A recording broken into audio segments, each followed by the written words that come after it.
Salam sejahtera bagi kita semua. Emana kembali hadir dengan podcast pembahasan firman Tuhan. Semoga firman Tuhan yang murni mampu merawat batin kita, menguatkan roh kita, dan membangun iman kita di hadapannya. Silakan menikmati podcast Emana hari ini. Puji Tuhan, salam damai sejahtera saudari sekalian. Berjumpa lagi bersama dengan kami Emana di podcast ini. Saya Renard didampingi dengan Sir Moses. Haleluya. Bagaimana puji Tuhan. Moses? Ya, puji Tuhan setelah sejangka waktu ya, Sir Renard. Kita hari ini kembali bisa mengudara, bisa bersama-sama berbagian menyuplai firman Tuhan. Amin. Amin. Ya, moga saudari kita juga terus menjadi orang yang damba dan haus akan firman-Nya hari demi hari. Amin. Saudari, kita akan masuk ke dalam pembahasan di kitab Kisah Para Rasul pasal 24 ayat 10 sampai 27. Ya, saudari, di sini ada ayat yang di dalam ayat 15 dikatakan, "Aku menaruh pengharapan kepada Allah sama seperti mereka juga, bahwa akan ada kebangkitan semua orang mati, baik orang-orang yang benar maupun orang-orang yang tidak benar." Puji Tuhan, kita boleh ambil judul dan yaitu ada kebangkitan. Baik, kita boleh tanya kepada Saudara Moses apa yang mungkin bisa dibagikan kepada saudari sehingga boleh ada terang yang didapatkan dari Saudara Moses. Amin. Saudara-saudari yang terkasih, kita masuk ke pembacaan hari ini ya, yang dikeluarkan oleh Yasperin. Kita mengucap syukur bahwa kita masuk ke Kisah Para Rasul, di mana dalam bahasa Inggrisnya kitab ini disebut acts atau sebuah action, sebuah aksi. Kitab ini tidak banyak bicara doktrin, kitab ini banyak bicara bagaimana aspek living atau penghidupan. Dan kita lihat di pasal 24, di mana Rasul Paulus ya sedang ada di mahkamah, dia didakwa oleh imam besar, betul ya, Ananias, di hadapan Felix, betul ya, dia didakwa, bahkan disudutkan. Namun puji Tuhan, dari setiap jawabannya menunjukkan bahwa dia adalah orang yang ada di dalam kebangkitan. Kenapa? Karena di ayat 15 dia adalah orang yang menaruh pengharapannya kepada Allah, khususnya Allah sang kebangkitan. Dan jawaban di dalam kebangkitan inilah yang membuat Paulus bisa menjadi kesaksian. Nah, sedikit bicara tentang kebangkitan, moga hari ini kita juga sekalipun tidak sedang ada di mahkamah agama ataupun di sidang oleh banyak orang disudutkan, penghidupan kita harus senantiasa dalam kebangkitan. Karena kebangkitan itu bukan hanya bicara akan apa yang akan datang, mungkin nanti kita akan bahas ini ya, tetapi kebangkitan itu bisa kita alami di hari ini.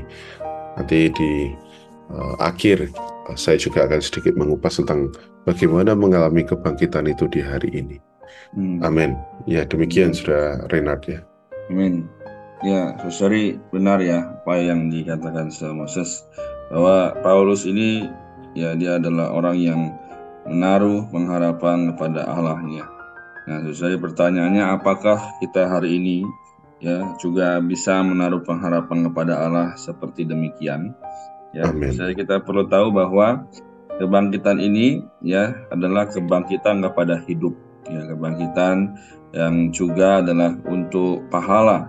Ya, jadi ketika Allah memberikan pahala kepada orang-orang kudus ya pada saat Tuhan kembali nanti. Jadi saudari, ya, hari ini kita di dalam kehidupan sehari-hari mungkin ya juga pasti banyak mengalami namanya penderitaan. Ya, tapi saudari, penderitaan yang kita alami hari ini belum sebanding ya dengan apa yang Paulus alami atau yang Paulus jalani pada saat dia memberitakan kebenaran pada saat itu. Ya, sampai dia dihakimi, ya, sampai dia dianiaya oleh bahkan mahkamah agama pada saat itu. Jadi saudari sekalian ya, kita adalah orang-orang benar, orang-orang yang pilihan Allah, ya perlu semakin hari semakin menyadari bahwa jalan Tuhan ini menuju kepada kebangkitan. Dan untuk menuju kepada kebangkitan perlu melalui proses yang membuat kita juga dimatikan, ya, sehingga Kristus boleh dibangkitkan melalui kita dan kita dibangkitkan bersama dengan Dia. Amin. Amin. Ada tambahan dari Saudara Moses? Ya, betul. Tadi sama seperti yang Saudara Rena sampaikan ya, Bapak Ibu Saudara-saudari, bahwa kebangkitan yang dilihat di sini oleh Paulus adalah pengharapan baginya. Ya, ini adalah sebuah upah, dan Paulus itu sangat clear ya, sangat jelas bahwa kelak saya akan mendapat upah atau pahala menjadi pemenang di masa saya dibangkitkan dari antara orang mati juga ya. Dan puji Tuhan, itu menjadi pengharapannya, motivasinya, dorongannya untuk dia tetap teguh, dia tidak goyah, dia tetap giat dalam pekerjaan Tuhan. Nah, ini moga yang juga memotivasi kita. Kenapa hari ini kita perlu banyak datang pada Tuhan? Kenapa kita perlu menjadi saksinya yang hidup? Karena kelak ada pahala. Ya, kalau hari depan tidak ada pahala, sama saja ya, atau bahasa Jawa yang sami mawon buat orang yang tidak berjeri lelah, tidak sungguh-sungguh ya. Lantas buat apa iman kita ini ya? Iman kita ini disertai dengan sebuah pengharapan bahwa kelak kita akan mendapatkan kebangkitan yang terbaik, dikatakan ya di Wahyu 20 ayat 5 dan 6, kebangkitan yang unggul yang disebutkan di dalam kitab Filipi ya, di mana kebangkitan ini diperuntukkan untuk orang-orang yang menang. Nah, saya ingin sedikit mengupas ini ya, Saudara Renard, bahwa inilah yang membuat Paulus khususnya di surat 2 Korintus ya menjadi begitu teladan ya, dan juga menjadi sebuah pattern yang sangat baik bagi kita orang Kristen. Saya tidak bacakan di pasal 11 ayat 23 mengenai kesaksiannya sebagai pelayan Kristus. Ya, dia berkata, apakah mereka pelayan Kristus? Paulus berkata, aku berkata seperti orang gila, aku lebih lagi. Nah, ini dia berkata, aku lebih banyak berjeri lelah, lebih sering di dalam penjara, didera di luar batas, kerap kali dalam bahaya maut, ya 5 kali disesah, setiap kali 40 kurang 1, 3 kali didera, dan sebagainya ya. Nah, saudara-saudari, kenapa Paulus bisa menanggung semua itu? Ya, puji Tuhan, di luar dia, di hadapan dia diperhadapkan dengan sebuah pengharapan. Dia kelak akan dibangkitkan dan juga ada satu pahala menanti. Namun di dalam dia ada yang namanya hayat kebangkitan, hayat Kristus. Ya, ini yang ditulis di Kolose, bahwa Kristus adalah hayat kita. Nah, hayat ini adalah hayat yang sudah bangkit, yang bukan hanya memotivasi di luar, tapi juga menguatkan di dalam dan bekerja di dalam. Nah, saudara-saudari, di dalam kita semua yang percaya ada hayat ini. Anda mungkin tidak mengalami, saya mungkin tidak mengalami apa yang dialami Paulus. Namun kita semua tahu tentu bukan ya, bahwa kita punya problematika masing-masing ya. Kita punya kesulitan masing-masing, dan kadang membuat kita sulit untuk maju ya. Baru aja mau melayani Tuhan, ada masalah. Baru aja ingin maju kerohaniannya, ada aja gangguan. Saudara-saudari, kita harus kembali ya ke dalam hayat ini. Kita perlu datang kepada Tuhan di dalam kita dan mengarahkan mata kita kepada pengharapan di depan. Moga Tuhan menguatkan kita sama seperti Tuhan menguatkan Paulus di masa itu. Amin. Amin. Betul ya.